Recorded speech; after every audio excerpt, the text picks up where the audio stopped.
Olá! Essa semana a revista Curta começa com a exposição Ágrafo, da artista Laura Lima, que usa um recurso muito inusitado para compor as suas obras. Em seguida, uma conversa com o elenco e a equipe do Último Cine Drive-In, um dos longas indicados para o Festival de Gramado, que aconteceu na última semana. Conheça também o projeto Fronteiras do Pensamento, que traz intelectuais do mundo todo para debater a contemporaneidade e as perspectivas para o futuro.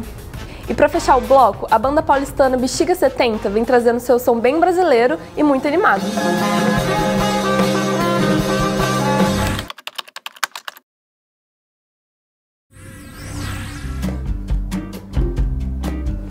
Eu trabalho com coisas vivas já tem bastante tempo e, claro, nesse universo, os animais, além dos humanos, por exemplo, ou as plantas. A própria ideia de paisagem também é uma coisa viva, ou o comportamento das pessoas, né, através do tempo. Digamos que é um contínuo da ideia do vivo, que não é só exatamente aquele que tem vida. Eu fiz o seguinte, é uma exposição que vai ter um tempo de duração específico e a primeira semana ela foi só para os gatos. Então eu trouxe as obras e as obras elas foram se movimentando desde o peso da gravidade, onde os gatos ficaram fazendo as ranhuras e aos poucos elas estão sendo colocadas nas paredes ou a um determinado ponto que ainda eles possam ter uma relação com elas até o último dia. Depois que vai havendo essa mudança e essas imagens vão se sobrepondo e vão virando fantasmáticas, já num estado de você não saber exatamente por onde passou aquela obra, não só o que ela tem dentro, mas por onde passou essa obra, o que fica na superfície dela, essas ranhuras, aí sim os gatos vão embora.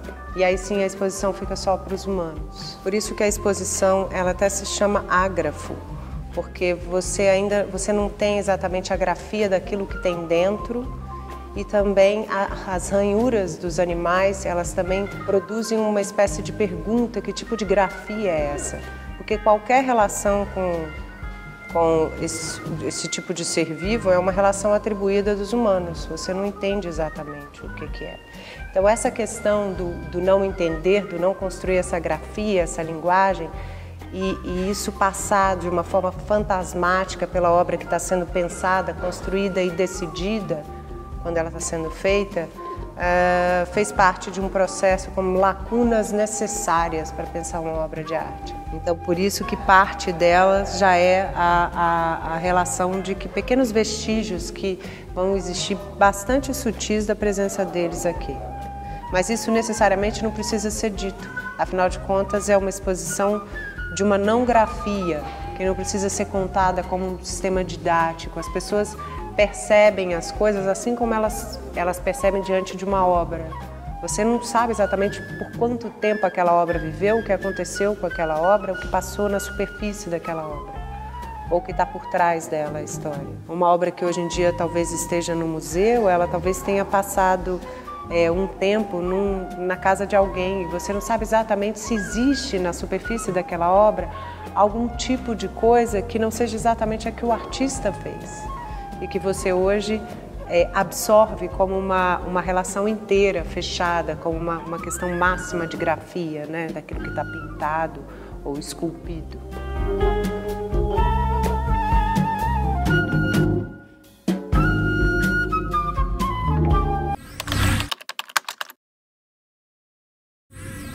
Eu sou o Iberê Carvalho, sou diretor do Último Cine Drive-In. E é um filme que conta a história de uma família, de um reencontro entre um pai e um filho, que se passa dentro de um cine drive-in, o último cine drive-in em funcionamento do Brasil. Então, nesse universo, né, que é totalmente anacrônico, de um espaço que já está perdido no tempo, pai e filho vão tentar reconstruir o próprio passado. Então, a motivação foi contar uma história de reencontro e falar do tempo, como o tempo passa e como as coisas são efêmeras. Dava 6, 6h30. Os carros começavam a chegar. Eita, ficava aquela fila grande de carro na porta. Casais de namorados, famílias, amantes, taxistas, todo mundo. Quando a gente olhava assim de frente, via o filme refletido em cada um dos para-brisas dos carros. Tem 7 anos que eu morei em Brasília, eu nunca tinha ido no drive-in. Nem sabia que existia durante a maior parte desses anos, na verdade. Aí eu cheguei em Brasília, aluguei o carro e fui pro drive-in, porque eu queria, antes de fazer o teste, ter essa experiência. E que foi super bom ter ido lá, fiz o teste no dia seguinte, depois o Berê me confirmou que eu estava no filme. Aí meses depois conversando, ele falou, lembra do dia que chegou em Brasília e foi pro drive-in? Eu achei massa aquilo e tal, aquilo pesou, eu te escolhi, eu vi que tu tava afim e tal. Paulo, tá fora de foco. Merda. Eu faço a Paula, que é a projecionista do Cine Drive-In. E além de ter isso, essa paixão, porque eu sou apaixonada pelo cinema, tem o outro lado que, assim, eu tenho uma história. O meu bisavô trouxe 16mm para o Brasil e desde pequena tinha coisa de ter projetor em casa. Então, assim, todas as minhas festas de criança tinham aquele projetor, então aquele cheiro de película, a lâmpada, o barulhinho do projetor, tudo isso tá muito em mim, né? Então, quando eu retornei a isso fazendo a Paula, foi um retorno a esse lugar. Eu lembro assim, o cheiro, quando eu cheguei na sala de projeção, senti aquele cheiro de novo, falei, isso está na minha história. Isso aqui é um cinema, portanto vai ter que passar o filme. Me dei conta de que eu fui fazer um filme que tem muito a ver com a minha história. Na verdade, meus pais se separaram muito cedo e eu passava os domingos com meu pai e a gente ia para o cinema. E aí eu vou fazer meu primeiro longa-metragem, a história de um reencontro de um pai e de um filho dentro de um cinema. Então a gente sempre acha que a motivação é uma, né? A gente procura racionalizar e procura desculpas para explicar por que a gente faz um filme, mas na real é o que nos motiva, o que está dentro da gente. Qualunque cosa farai, amala, come amavi la cabina del paradiso. Cinema Paradiso é uma associação clara. A gente tem uma relação paternal, como no Cinema Paradiso, que é muito explorado. Nós temos um espaço de cinema, uma sala de cinema, sendo usada em função de recordação de memória, né, memória afetiva, nostalgia. A Paula, em especial, foi inspirada no personagem Toto. O cabelo foi pensado, desse jeito meio uma menina, meio menino, que é apaixonada pela projeção, apaixonada pelo cinema. Olha, esse é o filme que entra a partir de amanhã. É um filmaço, você vai gostar. Eu tô super emocionada, porque aqui eu me vi pela primeira vez. E aí chegava, assim, eu nunca mais voltei a Gramado. Isso tem, acho que 12 ou 13 anos. E tá aqui com um drive-in, que é um trabalho tão especial. Eu tava grávida no drive-in, assim, foi uma gestação conjunta do filme. Uma personagem que eu sou apaixonada, que eu sinto saudade da Paula até hoje.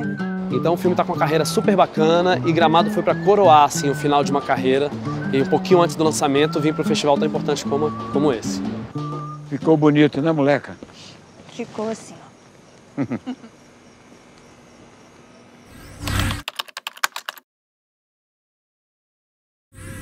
Singularity is the essential feature of postmodernism. C'est beaucoup plus difficile d'être jeune aujourd'hui que ça l'était dans les années 60. And I think that it's a rather alarming fact that the world is divided increasingly between people who believe too much and people who believe too little. Fronteiras do Pensamento é um projeto múltiplo, né? Ele parte de um curso de altos estudos, né? Não é um conjunto de palestras, nós jamais vendemos uma palestra, né? As pessoas são convidadas a realizarem um curso ao longo de um ano, né?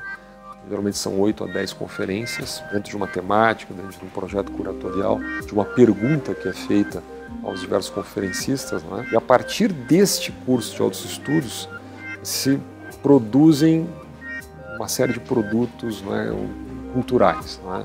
Projeto educativo, vídeos, curtas-metragens, entrevistas e muito importante, quer dizer, se promove um debate, uma discussão sobre aquela temática. O mais importante de um projeto ligado a ideias é evidentemente a capacidade que ele tem de provocar. Why is a faithless age at the same time one that's seen a massive revival of faith?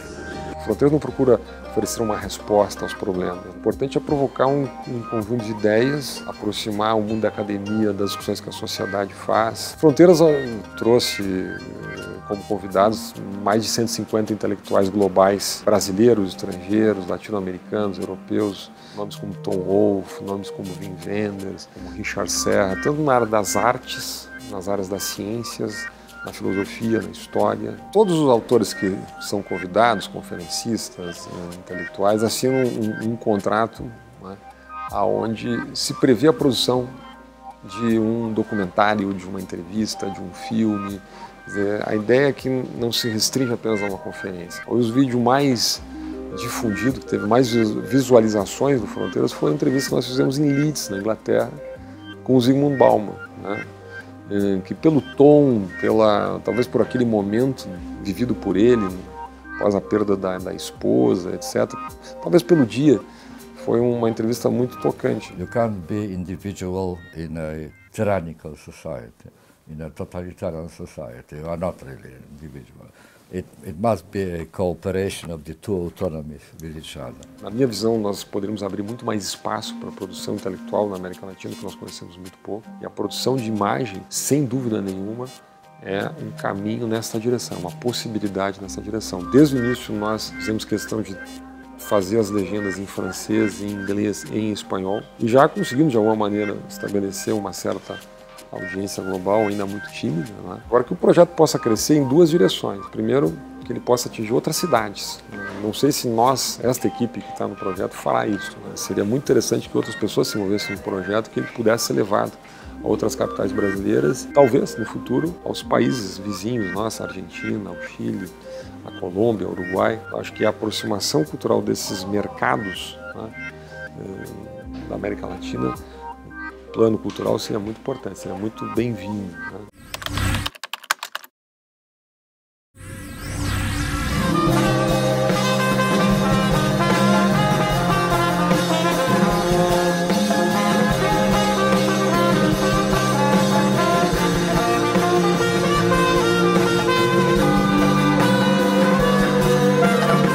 Olá, essa é a banda Bexiga 70, diretamente do centro de São Paulo.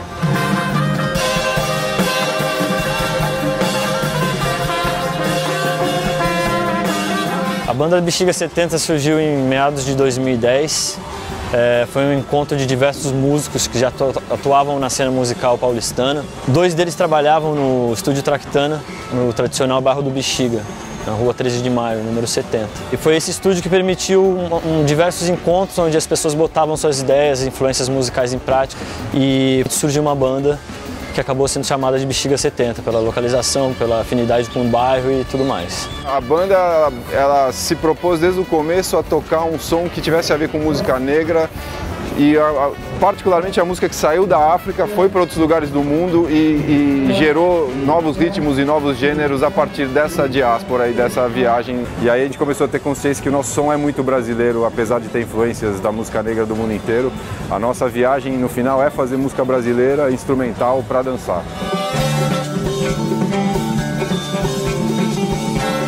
O nosso terceiro disco é uma coisa diferente no nosso trabalho que a gente vinha apresentando até então, porque é o primeiro álbum que a gente tem com todas as músicas sendo compostas pelos 10.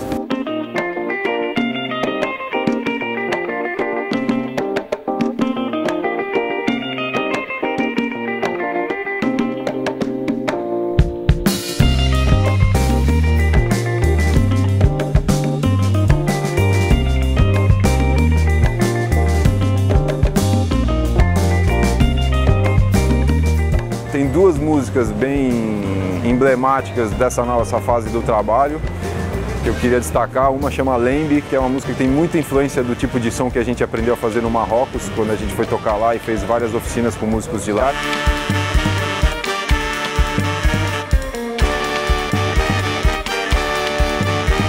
E Mil Vidas, que é uma música que, por outro lado, já tem influências muito claras do Nordeste, de música brasileira.